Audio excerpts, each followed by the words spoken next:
Hey friends, welcome back. This is Ashley with Uncommon Roots Homestead, and we may or may not have gone to a couple nurseries for Mother's Day and bought a lot of plants. Let me show you.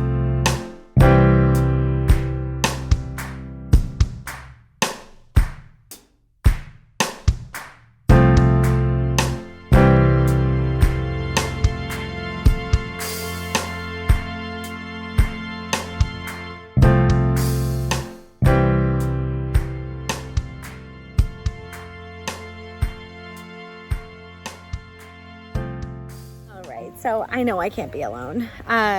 We start a bunch of stuff from seed. That's pretty much all I do is start from seed.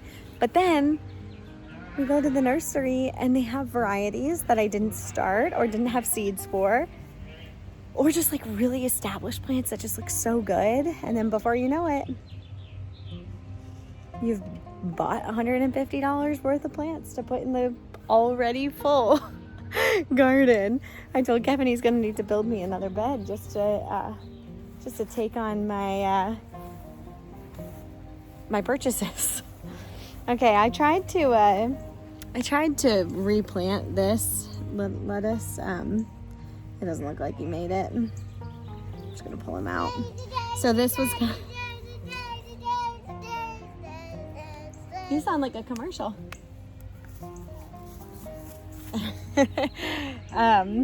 It was growing out of the same hole as one of these butter crunch heads, and I wanted to give this the space. I wanted to give it the space, and so I went ahead and pulled it out, but it had such a great root system. I thought, oh, I'll just throw it in. Obviously that didn't end well, but my asparagus is coming up. Everything looks wonderful. But, I mean, I really don't know where I'm going to put all these plants. I think that what we might end up doing is harvesting one of the onion beds. These are pretty much good to go. They can be laid out and cured. So I might go ahead and just harvest all of them and plant that bed, because I don't really have a ton of space here other than that. I've got some. Leave it. Don't pull it. Don't pull it. She's trying to harvest them for me. So I want to show you what we ended up getting at the nursery. So I bought some established lavender. Can I get out? So I got this because a little plant. she's something else. I got this because lavender just takes a long time to get established, and it looked so good. So I got some. I also picked up some pepperoncinis. Mine did not germinate this year. There's actually 2 in here. Strawberries. We did get some more strawberries. We got an eggplant, a couple of eggplants. I'll get everything out. Okay, so it looks like a little bit more when I get it all set out, but what can I say? So I ended up getting 5 more pepper plants. I got a pepperoncini, I got some Italian roasters, and then I got some serranos. I got 9 more strawberry plants to finish out that bed. I got 2 eggplants. I got 3 tomatoes, a lemon boy, which I had never heard of, which sounded delicious. I got some marigolds. I got some silver thyme. Okay, how cool is this? And another one. Yeah, this is a kiwi strawberry mojito mint, and it literally smells like a kiwi strawberry mojito, doesn't it? And it's a non-GMO variety. Obviously, it's a hybrid, but oh, good. Super good. It'd be great in water, so we're gonna keep that. Mommy fell it. Isla is smelling some onions for the chickens. I grabbed some peonies, and then I grabbed some strawberry lemonade blueberries, which looked really fun. So, I mean, not too much, but definitely more than I have room for. So we're gonna spend some time today trying to figure out where we can put these, if we need to put any of them over at the house. Yeah, we're gonna try to get these in the ground, I guess. But we're pretty excited about it. I love spending the day at the nursery and then here at the land and just kind of relaxing. It's been the perfect way to spend Mother's Day.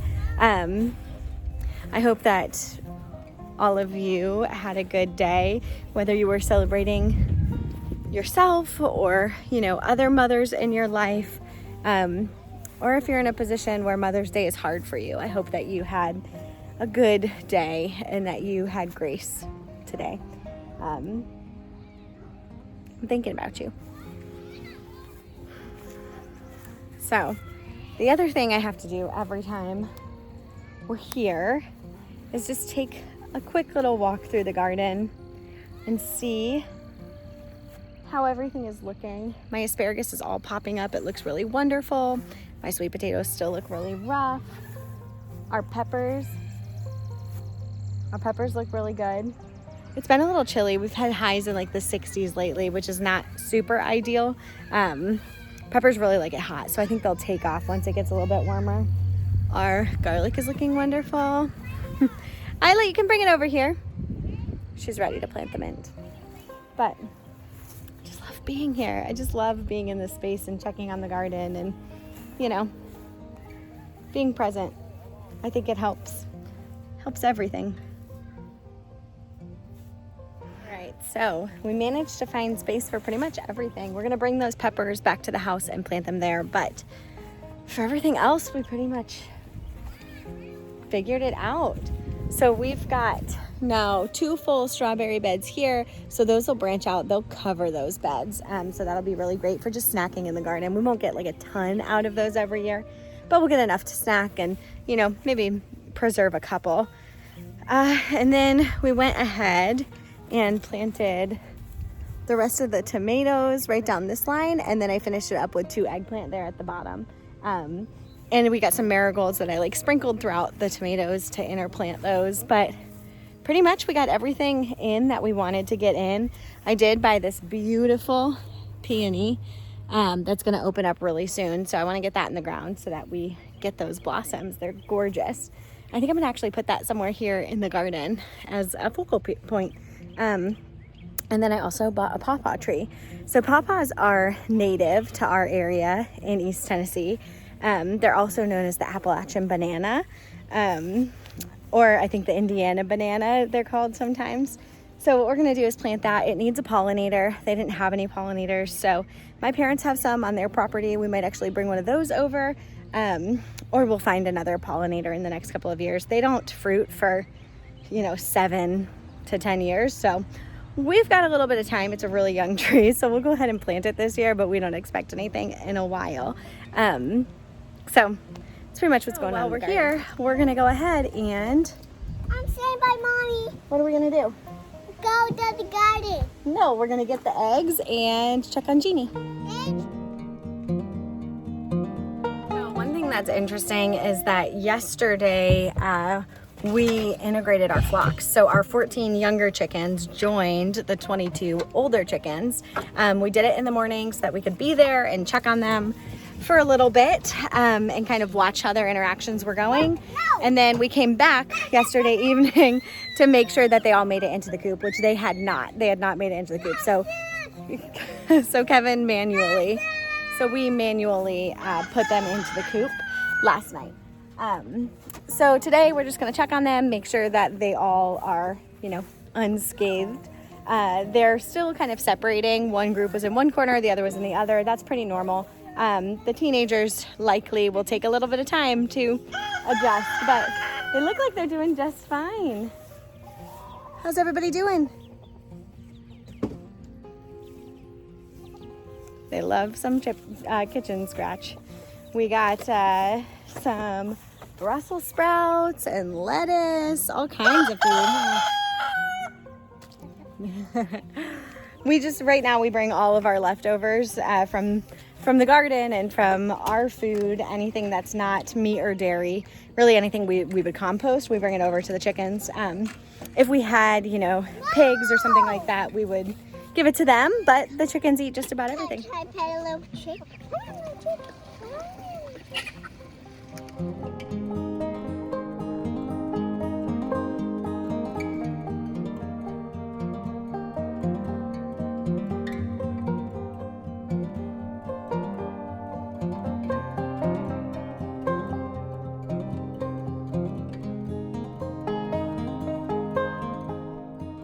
So the chickens looked great. They seem to be doing just fine all together. We need to clean the coop, but what else is new? So now we're over checking on Fury and Jeannie, who are doing great together. Jeannie's still not like the biggest fan, but she likes them okay. Something very exciting that happened yesterday is that we felt Jeannie's calf move for the first time. She is definitely very pregnant, and when cows are pregnant, women, they show in the front, cows, they show on the right side. So the left side would be their stomachs, and the right side would be the baby. And so we were feeling on her right side, and we could feel the calf, I think it was its nose, kind of like pushing out as it was kind of reconfiguring itself, which was super cool. And also, which kind of gives us a little bit more of a timeline. We don't have a timeline on when Jeannie is due. We're just not sure. They know she was with a bull for a pretty extended period of time. And the records just weren't conclusive. So we knew she was due sometime because we had a confirmed pregnancy, but we weren't sure when. But now that we have felt the baby move, we know that it's going to be within the next 2 months. So now we're just watching her udder to fill out, and we're watching, for some other signs of pregnancy. Her udder actually today looks a little bit bigger than it has. It looks a little bit bigger. So we're fingers crossed that it's sooner than later. I mean, obviously not like today, but we can't wait. We can't wait to have a calf on the farm. We can't wait for Jeannie to be in milk. She's A2, which means that her milk is going to be easier for us to digest. And it's really expensive. We buy A2 milk right now from a farm up in Philadelphia, and it's expensive. So excited to have that on our own farm. And we're just excited for the whole process. It's like a whole new level of homesteading for us. So let's go in and check on Jeannie. Another thing that we've started to do is that when we are taking care of Jeannie, we let Fury out. Jeannie doesn't like it when Fury is like running around and all over us, and he obviously really likes us. So it just makes it easier on everybody if we separate them while we're doing the feeding. And he doesn't really go far because he wants to be by us. So we'll let him in just a second and we'll feed him as well. But we want to just keep it separate, and that allows us to get some good checks in on Jeannie and not have to worry about, her trying to charge him or whatever. Jeannie girl, look at that udder filling out. Look at that. Yeah. It's definitely starting to fill out. The front quarters are just starting a little, but not too much. Gotta get some fly spray out here. Hi, Jeannie girl. Hi, big mama. Hi. Of course. On the day that I talk about us letting Fury out and him not going anywhere, he ran away. I don't know if you can see. Where is it? Oh, there they are. Him all the way back there. He ran away and Kevin had to go catch him. But Jeannie is looking good. Her udder is starting to fill out a little bit. It's not full, but it's definitely getting more pronounced. She seems a little bit more irritable. I'm gonna guess she's just a little uncomfortable. I do need to get her some fly spray, but I think we're close with my limited knowledge. I think we're close. I'm gonna guess for a late June baby. Fury, that was bad. All right, so everybody looks good. We finished up the chores. It's a little bit later in the day than we usually do this, but we just had a lot of errands today, and we don't have any babies on the farm right now, so milking at a certain time, it's not really a big necessity. Jeannie's got plenty of grass, so we don't really have to worry about being here to feed or anything like that. So it's nice, but I was just thinking about all that's coming along here. You can see we're running the water line down to the cows. You can see that goes all the way down and then up past the orchard. You can see the house under construction. Every time we're here, all I can think is that in no time, this entire place is going to be transformed. Our goal in buying this property is to invest in a legacy, even if it's not for our own children. I say that because I wouldn't say that we think this is our forever property, right? It's 14 acres. It's a lot of great space. It's only about 6 acres cleared, pasture area. The rest is into the woods, which is a whole nother level of excitement. But our goal with this space is to really use every square foot of it to restore the soil that needs restoring, which honestly, there's not a lot that needs to be restored. You can even see by like the color of like the topsoil up in here. It's really healthy soil. That's because cattle have run on this land for years. But we want to build the infrastructure to really have a sustainable homestead. We want to learn about the animals that we like keeping, maybe the ones that we don't like keeping. We want to create a whole ecosystem here that just encourages life and that creates a legacy. And even if we don't stay here forever, even if our kids don't inherit this land, I know that's a legacy that we're creating for someone. And when I stand here in front of our house, and I think that, in 9 months, I'll be right now standing on our front porch, looking out over our pasture. I think this is the kind of place that sets a legacy. And that if we do everything that we can to invest in this place, that we plant the trees and we plant the perennials and we build the infrastructure and we nourish and nurture the land, that we're not doing that for nothing, even if this isn't our forever home. And we're making a lot of decisions as if this is our forever home, right? Like we're building a house that we'll love and that we will grow into and that we will cherish as long as our kids are there. And we're, investing in infrastructure that will last. We're not cutting corners. We're not, just building something for 5 years. We're trying to build something that will actually be around for the long haul, whether it's for us or for someone else. And I think that is so special. It's special to be a part of that. So, regardless of where you are, if you're in a suburban neighborhood like we are right now, if you're on acreage but not as much as you want, if you're, anywhere, think about how you can turn that place into a legacy. How can you steward the things that you've been given well and keep your hands open to accepting more? I never want to get to a point in my life where I'm like, this is it. This is all that I want. Because I think it's when you close your mind off to those things that you start putting God in a box. And even though this property is beautiful and we can't wait to live here and to explore this space and to expand into it, I don't want to hold it so tightly that I say, God, you can't do anything bigger than this. I want to treat this like the best kind of classroom, the kind of classroom that you could be in for years or for days, the kind that you continuously learn, the kind that you really desire to be in. And if this space, building this place out, is where we're supposed to be forever, we will love every second of it.